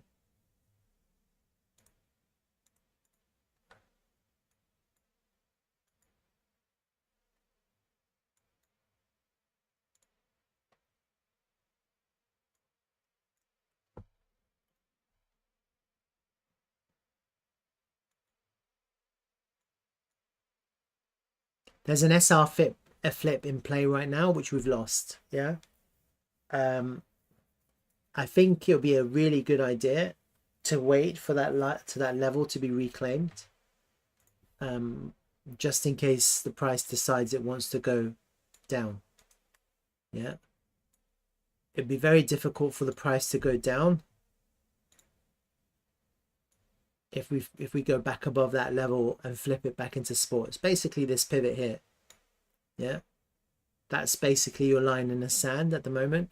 If you can get back above that level, find support, then that would be a good place to buy. It's very close, you know, we're very close to it, but those levels are quite important. I like that we've kind of taken the liquidity from this level, but for safety, you want to get back above that pivot. Yeah, there's no reason why you can't wait for the price to just get back above that pivot, because we're really close. The danger is always the same. What happens if the price goes down? Yeah, no one can predict that. No one knows what's going to happen to the price. So that's why you have these kind of pivots, and then you're looking for an SR flip. You see how it reacted nicely there? There's definitely an SR flip in play here. As you came down, the problem with when you came down is it came down really fast with a lot of volume. You see the volume? And so there was no way the SR flip could hold because the volume was too great. They had a little bounce, little reaction. And again, the SR flip isn't holding. What you really want to see is you really want to see the SR flip to hold. You want the price to come back above it, and you want to hold. If you see the price come up and the SR flip is holding, then that's going to give you the confidence to start buying, because now all of this momentum out of this downward move has exhausted, and it's finally found balance above a support level. That's kind of what you want. You don't want it to find balance underneath for continuation to the downside. Yeah, you want it to find equilibrium above a support level. That's kind of how I would play it at the moment.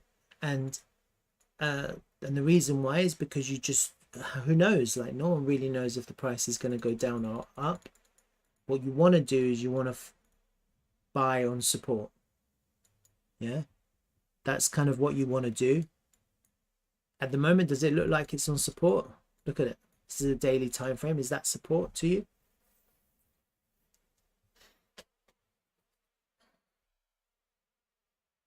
I don't think it's a bad time to buy, place to buy. Yeah, but I don't think it's on support. It could be, but I don't know. It's hard to tell. Yeah, it's very hard to tell whether it's on support.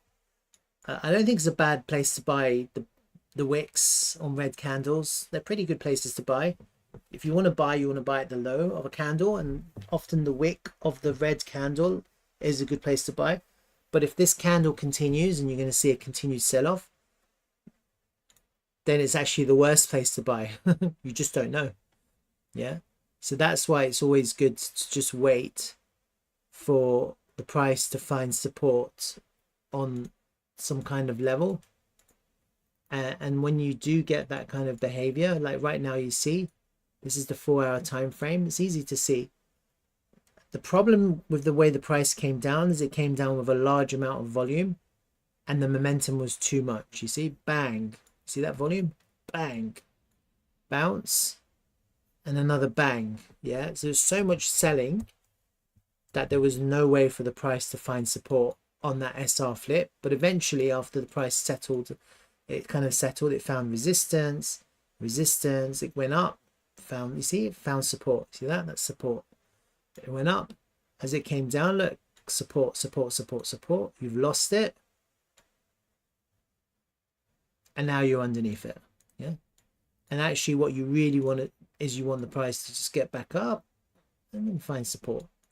You get that? At least then you have an invalidation. Yeah, at least then you can buy. And then if the price goes down again, then you can sell. You can just, it's a small invalidation. You take a little really small loss. It's not a big deal. At least you're safe. Yeah. Because when you buy, you want the price to go up. That's the idea. I'm buying because I'm expecting, or I'm believing the price is going to go up. But you need to know when you're wrong, and that's why these lines are so useful. Because you can quickly tell when you're right or wrong. You can quickly tell. Yeah. You don't have to guess.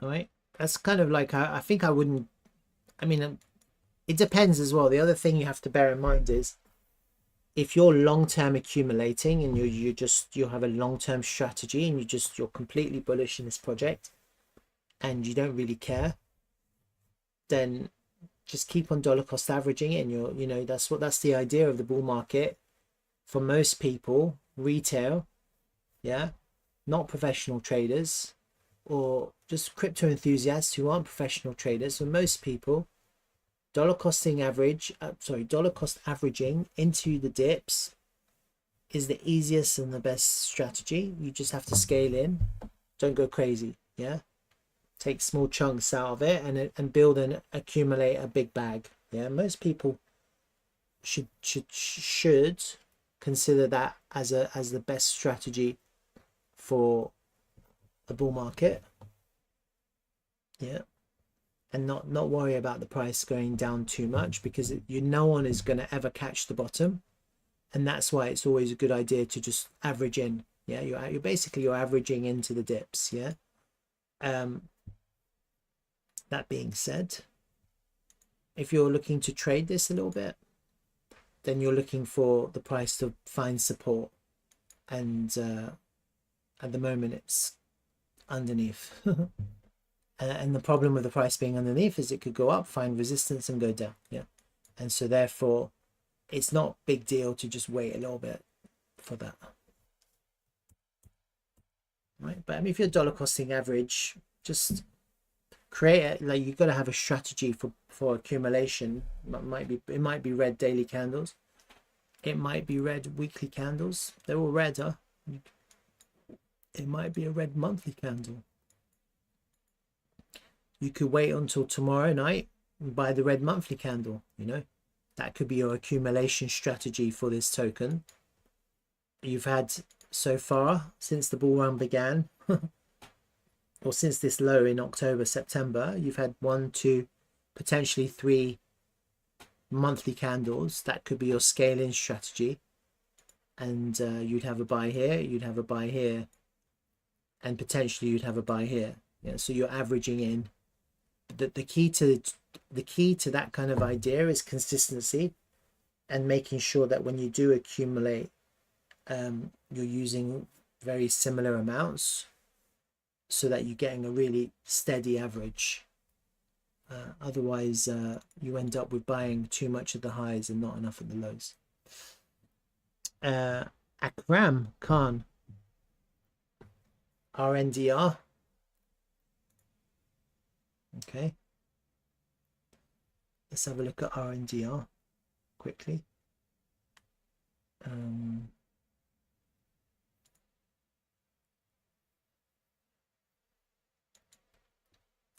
RNDR looks bullish. There's nothing really to say.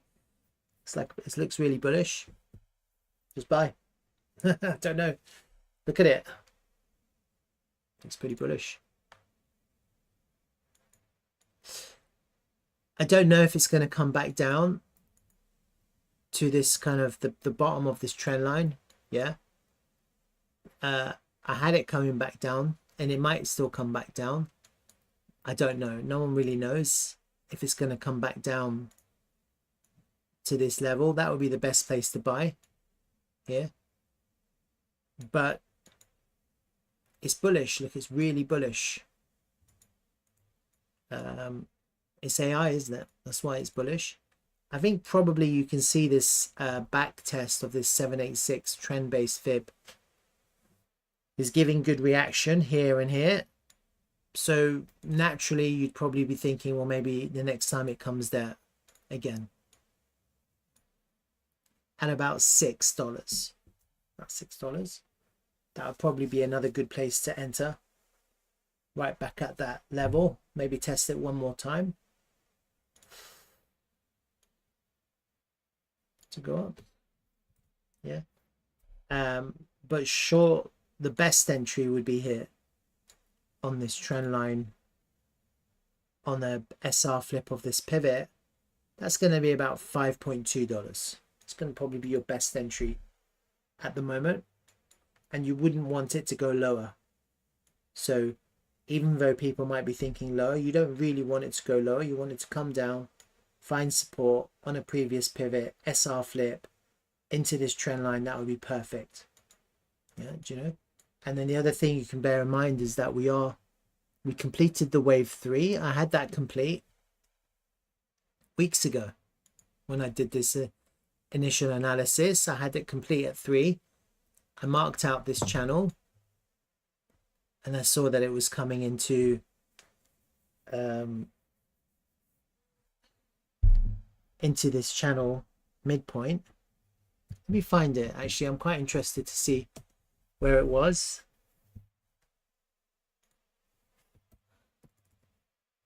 Let me just have a look and see if I can find it. I'm quite interested. India. Oh. I don't want it on this one. I want to search in mine. There.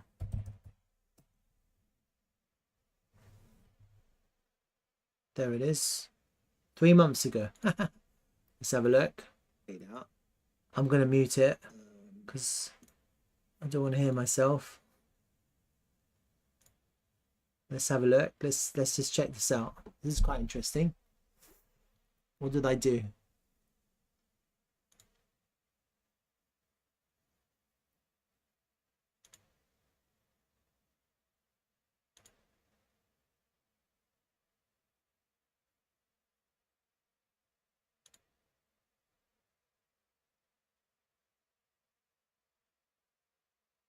Well, that didn't work out. I had to update it because actually it went further, didn't it? See, this was not correct because that wave 3 actually went further. Okay, I had the channel's correct, so the channel was right, but what actually happened in the wave 3, it went into the middle point of the channel. Let me just have a look and see if there's another one that I have. 3 months ago. No, I only did that one. So actually, looking at it now, I had the wave 3 on that diagram. Potentially to here. Then I was looking for a 4 here, yeah, because I wanted to see a back test, but that wasn't the end of the wave 3. The wave 3 actually ended in my channel, so I still had the channel. You saw I had the channel. It's just that the end of wave 3 came into the midpoint of the channel. Okay,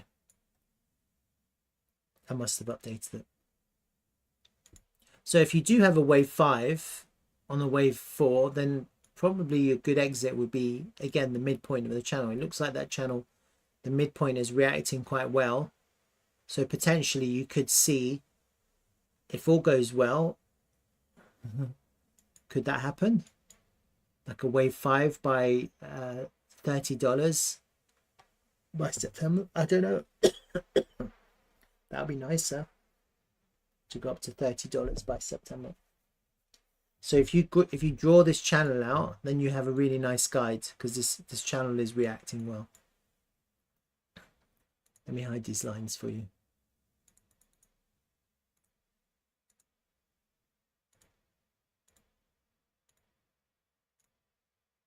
This is it.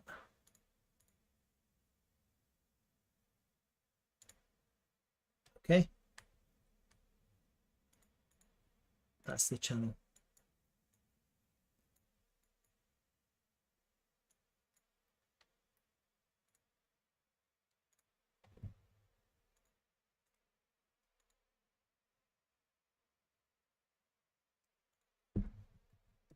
There you go. You can copy that.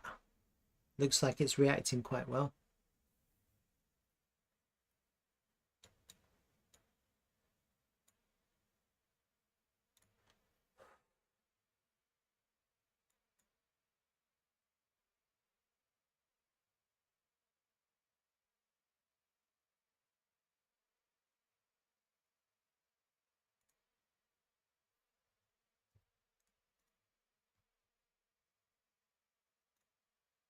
Oh God, it's going down again. It's annoying. It's because of Bitcoin, huh? So annoying. Slurf.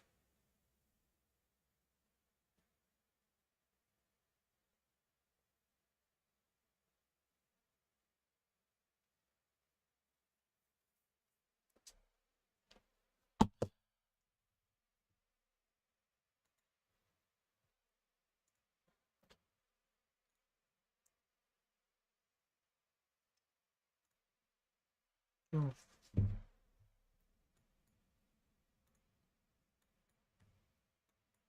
So Slurp is actually is an interesting token.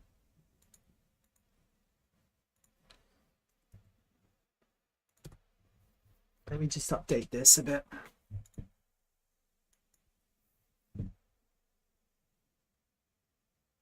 Came into the value area low, got a reaction. Value area low and the 236 coincide. That's a good place for a reaction.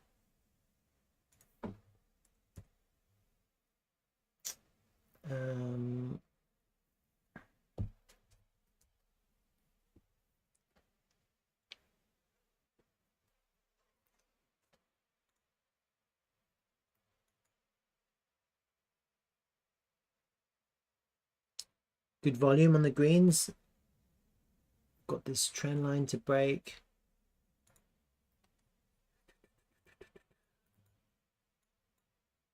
Let me look at this.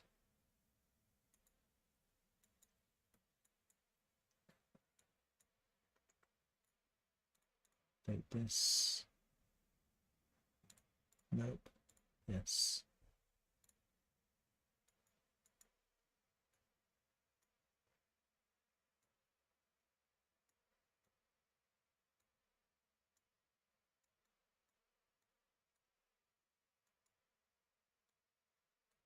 Wow, it's amazing. Let me see if the HTX one is the same. Check the volume numbers. Yeah, HTX is exactly the same. Right.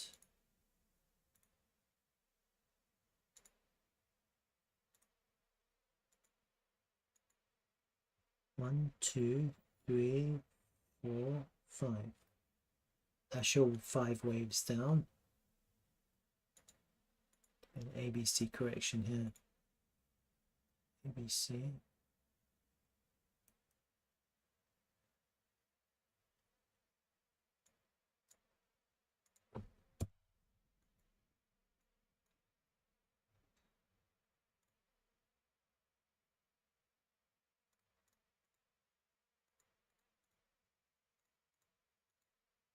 Let's get rid of this shit.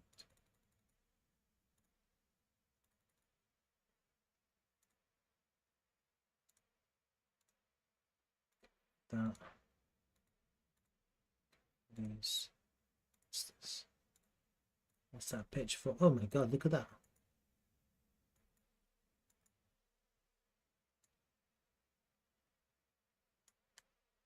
It's amazing.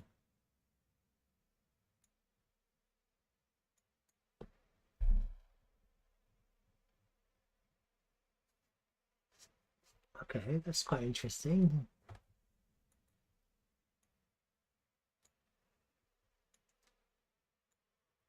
All right, so we are on support. Go down one more time. Take the low here. I'm gonna exit my position actually. I'm in profit. I'm still in profit. And what is the low here? 3153.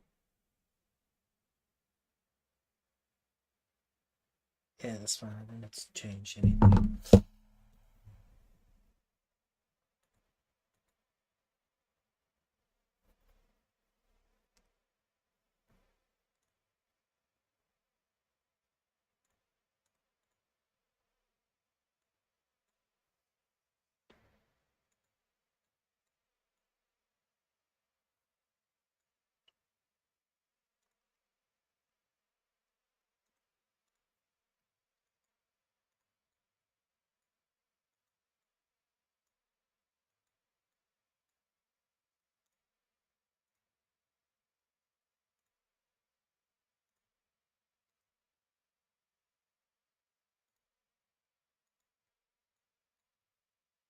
It hasn't closed underneath this level there. Wow.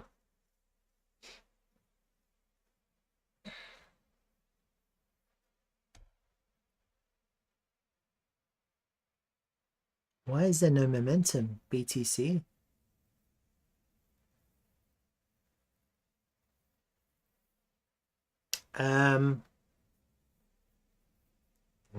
everything has got everything to do with BTC. Yeah, we're just waiting for Bitcoin to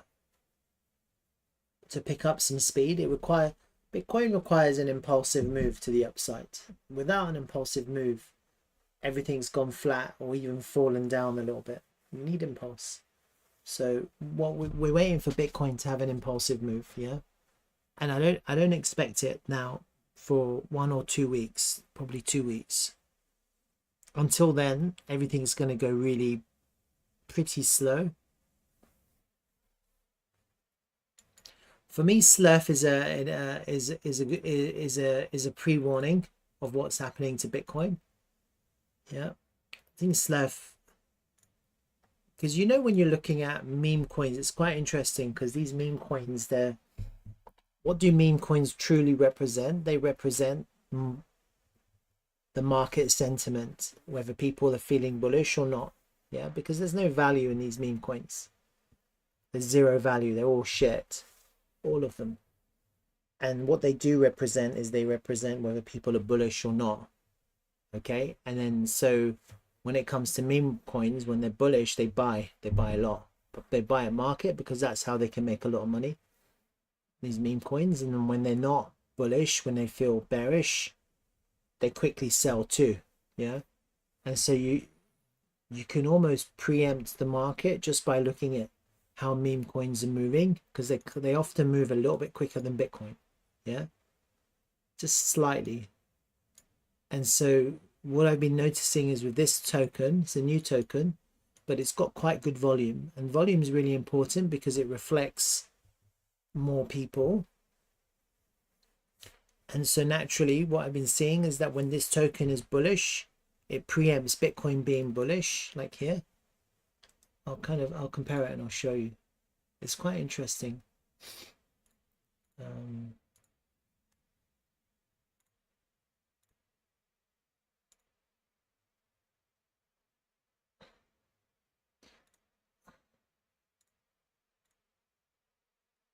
So this is a side-by-side comparison on the 1 hour time frame. Yeah. And you see here in the highs here, you see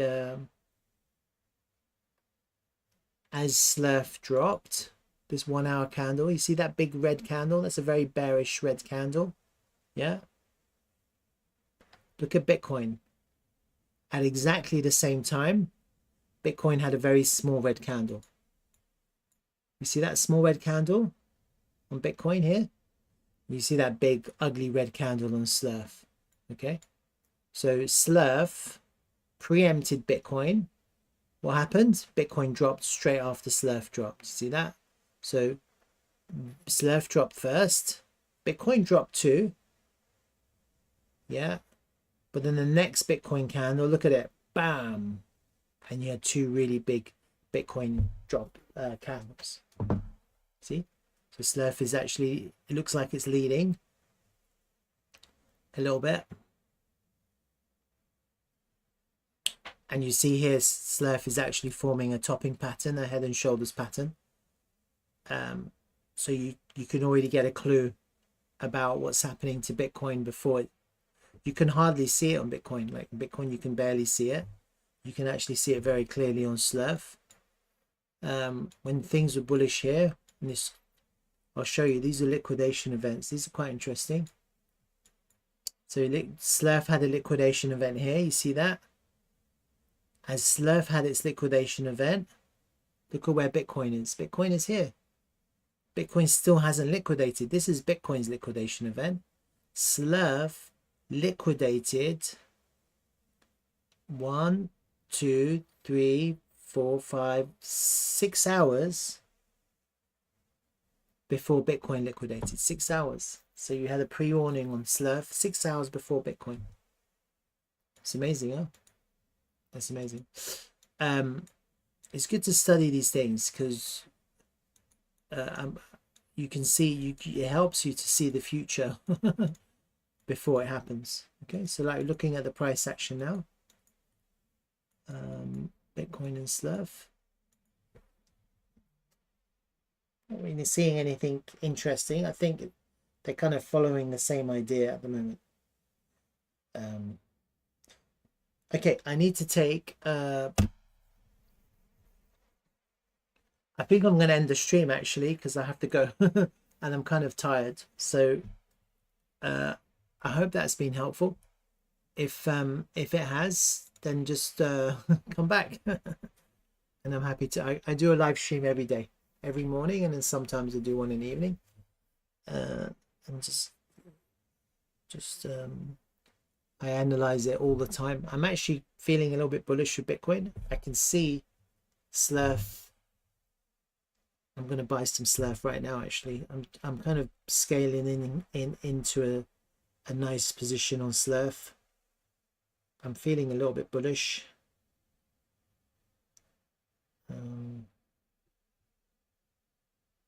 Buy $1,000 of Slurf right now,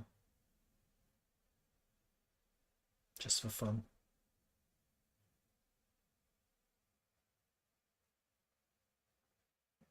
All right, have a good evening, guys.